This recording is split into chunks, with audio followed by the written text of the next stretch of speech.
Love that song. Jamie Scott and New York Nights. It is 16 minutes past 8. Welcome. It's the evening show here on BBC Radio Cornwall with me, Tiffany Truscott. In this hour of the show, taking your guesses on the question quest. The answer is Iceland, but what is the question? Before that, though, we are going to hear about a film that's been made by a research associate at the Institute of Cornish Studies. Vicky Jenner graduated from the Penryn campus of the University of Exeter 3 years ago and has been working on an idea about how art and architecture can be more accessible for everyone. And she is with me now. Evening to you.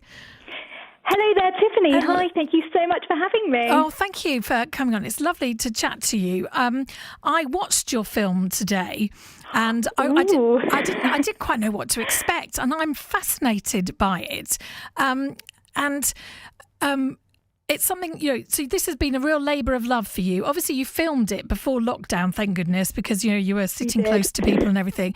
But yeah. How long have you had this idea about making a kind of a mini documentary looking at the way some people view architecture and buildings and things? Of course. Wow. Well, what a big question. It sort of started as a concept when I graduated from the University of Exeter, as you've just said, in 2017. And since then, I was just about to begin a master's in London with the Wallace Collection, which is a historic interiors master's where I learn a lot about the decorative arts and historic buildings and architecture in the UK and how ideas sort of came over from Europe and France. And I suppose I had this very sort of academic preoccupation with buildings and art. And I was really interested in how we could, a lot of the lessons and a lot of the field trips that I would go off into London for the course, I would often be invited into these beautiful interiors, absolutely gorgeous, and we would have to use our visual eye, our sort of visual vocabulary to understand what made up these buildings.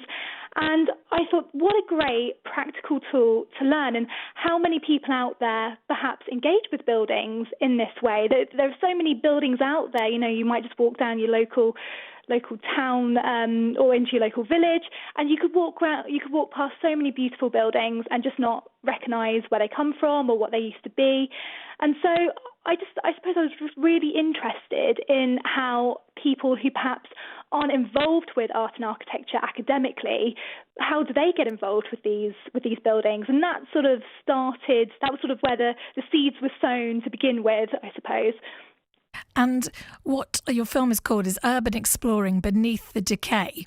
And so what you've uncovered really is a group of people who call themselves urban explorers. And basically they go into buildings which have been abandoned and locked up. So they are trespassing.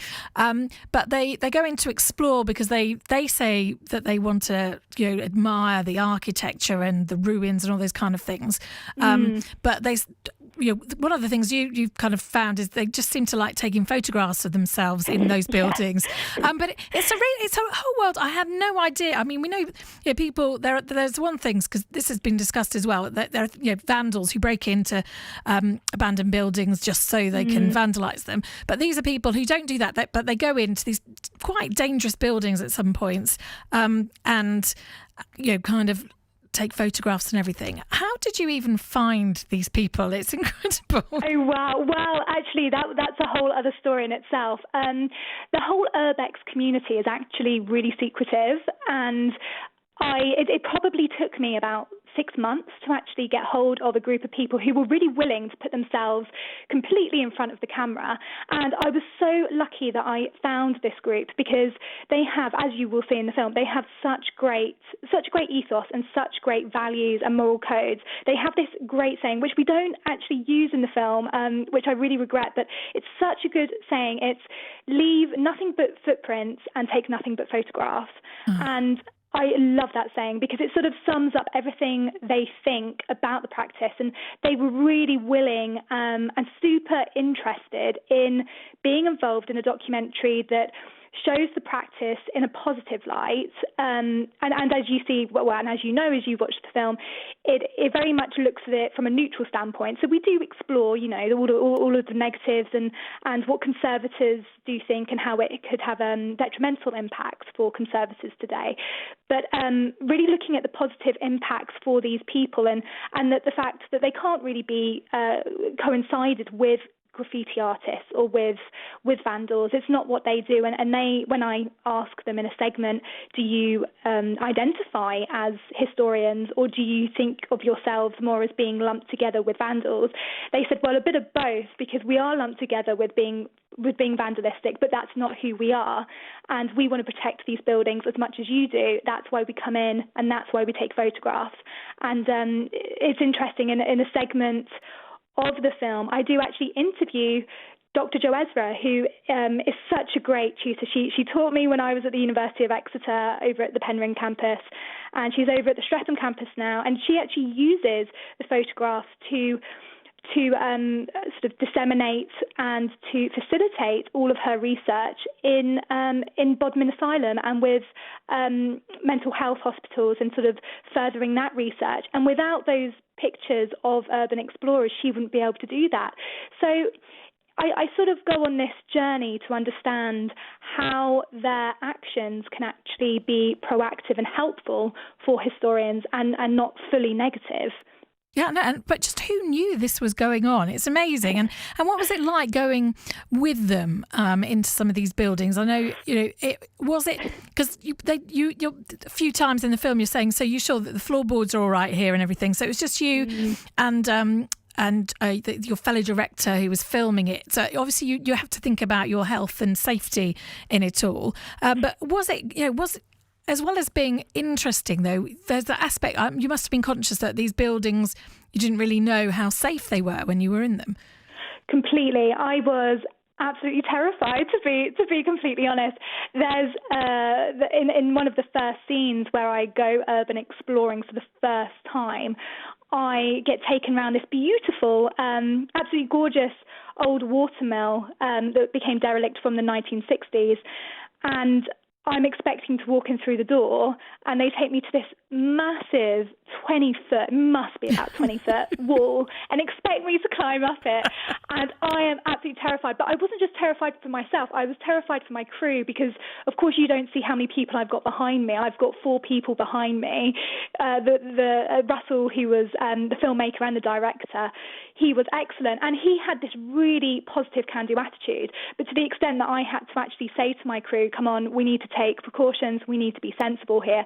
So when we actually go to the end of the film, we are exploring in depth an asylum in Wales, and that was where I was extremely concerned because it was such a vast site, and the urban explorers had actually gone in and done a proper sort of they'd gone round the whole site where we were going to be filming, just to check that everything was health and safety sort of 100% okay. Oh, good, yes. So that was all great.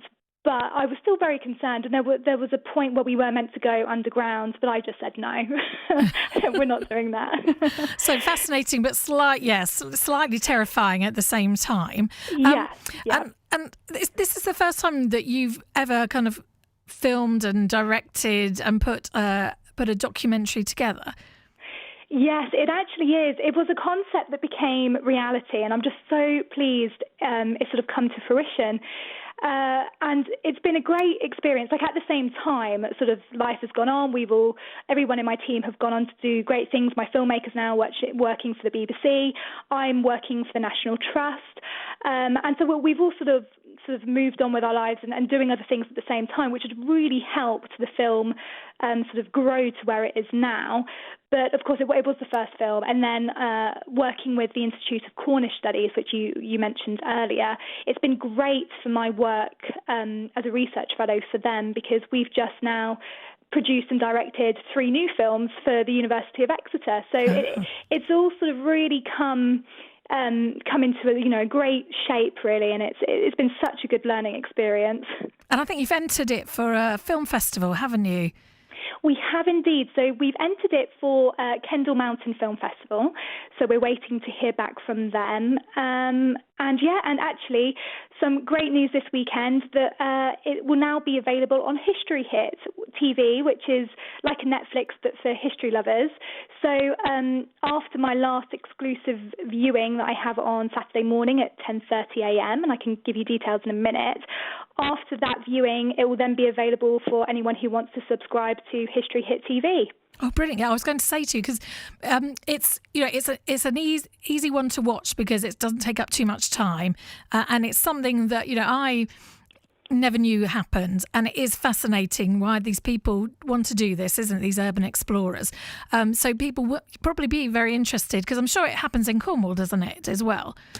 It does indeed. It happens absolutely everywhere. It's a global phenomenon and something that really interested me. Society has always been really fascinated by ruins, by the derelict nature of buildings. It's written into our history. And if you just explore your local history, abandoned structures and derelict structures and things being thrown away and new things being brought in and new buildings being brought in, it's part of the fibre and the essence of our towns and our villages and our identities, really. So I think if anyone is interested in sort of not even abandoned buildings or adventure TV, because it is those things too, but even if you're just interested in how to get into art and architecture or different methods, or even perhaps you've come across an abandoned building down your road or or in the local woods where you walk your dog or whatever, and you want to perhaps explore it, but you don't know how, and perhaps this will give you a certain level of understanding about what you should not be doing as well, and trying to consider those safety measures that you should be thinking of. Absolutely. And so where can people find out more about your film if they want to watch it? Yes, of course. So I have a YouTube channel called Vicky Jenner History TV, and Vicky is spelled Vikki, Jenner Jenner, like Henry Jenner. So that's Vicky Jenner History TV.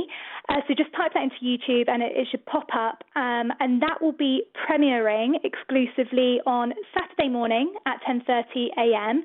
And as you said, Tiffany, it's a perfect film just to sort of snuggle up in your sofa and have a cuppa, and then it's over. It's only 20 minutes, so it's not too long. And then after that, you should be able to find on History Hit TV. History Hit TV. And can I say you're very graceful when you were having to climb over some quite high through some quite high windows and things. You didn't disgrace yourself at all. You were very Well, in reality, it was a very different picture. Actually, there was an aspect when a pigeon flew into my face, but Russell very kindly kept that out of the film. Was there screaming? I think there was. Yeah, I think I was extremely terrified. I think it's just really a really good film, and I wish you luck with it as well. And if you're going to do any more kind of exploration into what goes on, especially in Cornwall, do keep in touch with us and let us know. Oh, I will do indeed. Yeah, the whole film series actually set down in Cornwall is all to do with how to get involved with local. We're actually looking at maritime churches specifically, and how we can use that architecture to tell a story, and how we can get involved with them practically. So all of that's very fun based, and all about how we can be proactive and active outdoors, as well as getting involved with architectural history. So I will indeed let you know all about that soon. Oh yes, no, that would be great. Thank you for that, and thank you so much for your time. Really lovely to speak to you this evening. Oh, lovely. Thank you. Likewise. Thanks, Vicky. Have a good evening. Care. Thank you, and you. Bye. Bye. Bye. That's Vicky Jenner talking about this film that she's made about urban explorers. It's fascinating. So if you want to see it, it's premiered on Saturday at 10:30 on Vicky's YouTube channel. So it's Vicky Jenner History TV on YouTube, and then it's going to be on History Hit after that. BBC Radio Cornwall. What do you